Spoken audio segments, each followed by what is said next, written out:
Bagaimana caranya lebih bahagia? Sederhananya, kamu harus merasa punya kendali atas hidupmu. Kamu menentukan hidupmu mau seperti apa. Ketika kamu merasa tidak berdaya atau pasrah, maka kamu akan semakin tidak bahagia. Halo semuanya, nama saya Michael. Selamat datang di channel saya, Sikutu Buku. Kali ini saya akan bahas buku 59 Seconds karya Richard Wiseman. Sebelum kita mulai, buat kalian yang mau support channel ini agar terus berkarya, caranya gampang banget. Kalian cukup klik subscribe dan nyalakan loncengnya. Dukungan kalian membantu banget supaya kita bisa rutin posting dan bersama-sama belajar di channel ini. Buku ini membahas tips mengubah hidup di bawah 1 menit. Apakah kita bisa mengubah hidup dalam 1 menit? Mungkin kamu merasa waktu tersebut terlalu singkat. Apa sih bedanya 1 menit dan tidak? Tapi, apakah kamu tahu kalau ada 40 jenis aktivitas yang bisa dikerjakan dalam 1 menit dan punya dampak signifikan dalam hidup kamu? Misalnya, dalam 1 menit, kamu bisa merapikan tempat tidur. Kamu bisa membersihkan kaca kamar mandi, kamu bisa menggunting kuku, kamu bisa memanaskan makanan di dalam microwave. Kamu juga bisa menaruh piring kotor yang ada di meja ke tempat cuci piring. Semua aktivitas ini mungkin terlihat kecil, tapi bisa membuat kamu bahagia dan menuntaskan pekerjaan yang seringkali kamu hindari. Penulis akan membahas bagaimana sebuah tips kecil dan sederhana bisa mengubah hidup seseorang secara signifikan, tapi tentu saja didukung oleh penelitian. Saya merangkumnya menjadi 3 hal penting dari buku ini. Pertama, apakah visualisasi bisa membantu untuk sukses? Jika kamu pernah baca buku pengembangan diri, mungkin saja kamu tahu soal visualisasi. Hal ini dianggap penting untuk membayangkan dirimu berhasil mencapai tujuan yang kamu inginkan. Namun dalam beberapa studi, hasilnya justru bertolak belakang. Dalam sebuah studi dari University of California, para siswa diminta untuk membayangkan selama beberapa saat setiap harinya, kalau mereka akan menerima nilai yang tinggi dan betapa senangnya perasaan itu. Sedangkan kelompok siswa yang lain tidak diminta untuk melakukan apapun. Setelah mencatat berapa jam siswa belajar setiap hari, hasilnya siswa yang melakukan visualisasi belajar lebih sedikit dan memiliki nilai ujian yang lebih rendah daripada kelompok lain. Padahal latihan visualisasi hanya membutuhkan waktu beberapa menit saja. Para peneliti berasumsi kalau seorang yang sering berfantasi soal hidup yang hebat seringkali tidak siap apabila mengalami kemunduran, sehingga mereka kurang keberanian untuk mencapai tujuan yang diinginkan. Jadi, apa yang sebenarnya efektif untuk membuat perubahan? Susun rencana. Penulis pernah melakukan penelitian yang mengamati 5.000 responden dengan berbagai tujuan yang berbeda, mulai dari turun berat badan hingga berhenti merokok. Mereka yang berhasil adalah mereka yang punya rencana. Tipsnya adalah memecah tujuan yang besar menjadi tujuan yang lebih kecil, lalu menuliskan langkah-langkahnya. Cara ini akan buat tujuan yang besar jadi terlihat mudah dicapai. Kedua, tips sukses mencari kerja. Mendapatkan pekerjaan impian boleh dibilang merupakan keinginan banyak orang. Kita berusaha mencari tips agar sukses interview, belajar keahlian baru, hingga berusaha bagaimana agar kita terlihat berbeda daripada orang lain. Tentunya, pendidikan dan pengalaman kerja merupakan faktor yang penting. Tapi untuk sukses dalam interview, biasanya justru lebih bergantung pada impresi si pewawancara kepada kamu. Penting untuk membuat si pewawancara suka sama kamu. Oke, gimana caranya? Banyak cara.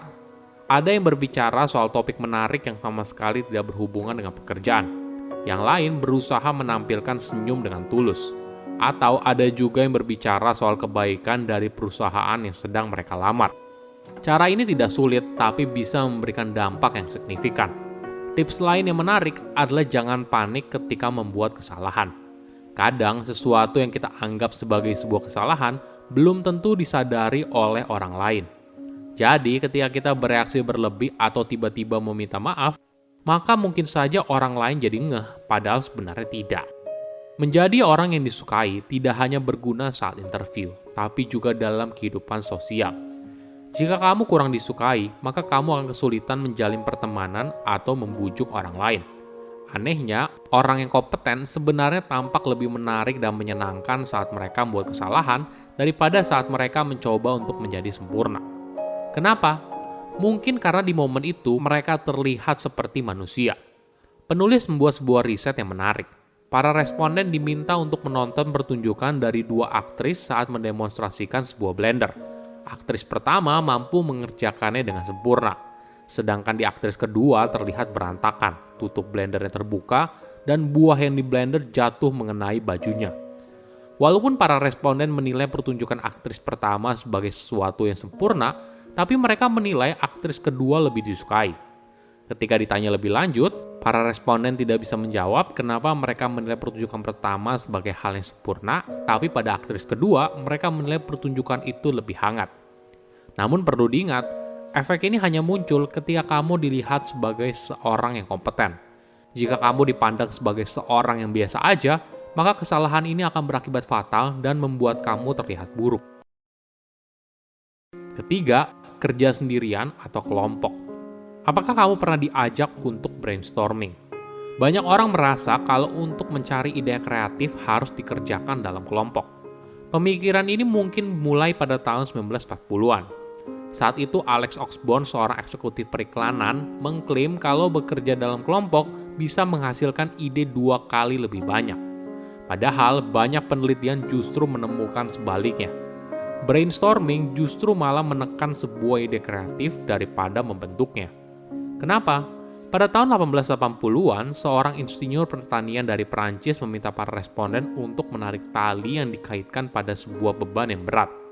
Ketika para responden bekerja sendirian, mereka mampu menarik beban hingga 92,5 kg. Sedangkan saat para responden digabung ke dalam sebuah grup, rata-rata hanya mampu menarik 70 kg per orang. Ketika seseorang bekerja dalam kelompok, maka tanggung jawabnya menjadi tersebar. Namun ketika mereka sendirian, maka sukses dan gagal berada di tangan mereka sendiri. Riset lain dari University of Kent di Canterbury juga mengkonfirmasi hal ini.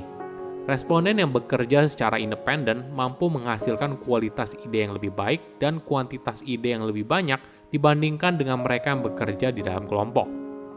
Oke, tapi apakah ada cara untuk membuat seorang menjadi lebih kreatif dan inovatif? Mungkin jawabannya ada di pikiran bawah sadar. Salvador Dali yang merupakan salah satu pelukis terpenting di Spanyol punya kebiasaan yang unik. Untuk menemukan sebuah ide lukisan yang baru, Dali akan berbaring di sofa dengan memegang sebuah sendok di tangannya. Ketika dirinya hampir terlelap, sendok akan jatuh ke lantai dan suara itu pasti akan mengagetkannya. Nah, Dali langsung mulai membuat sketsa ketika dirinya masih berada di dalam pikiran bawah sadar. Psikolog dari University of Amsterdam menemukan orang akan lebih kreatif ketika pikiran sadarnya terdistraksi, sehingga di momen itu memberikan ruang bagi pikiran bawah sadar untuk menciptakan sebuah ide yang kreatif. Lain kali saat kamu ingin memecahkan sebuah masalah, alihkan perhatian kamu kepada sebuah puzzle atau sesuatu yang akan mengalihkan kamu dari sesuatu yang saat ini kamu kerjakan. Nah, di momen itu, pikiran bawah sadarmu masih tetap bekerja untuk mencari solusi di belakang layar.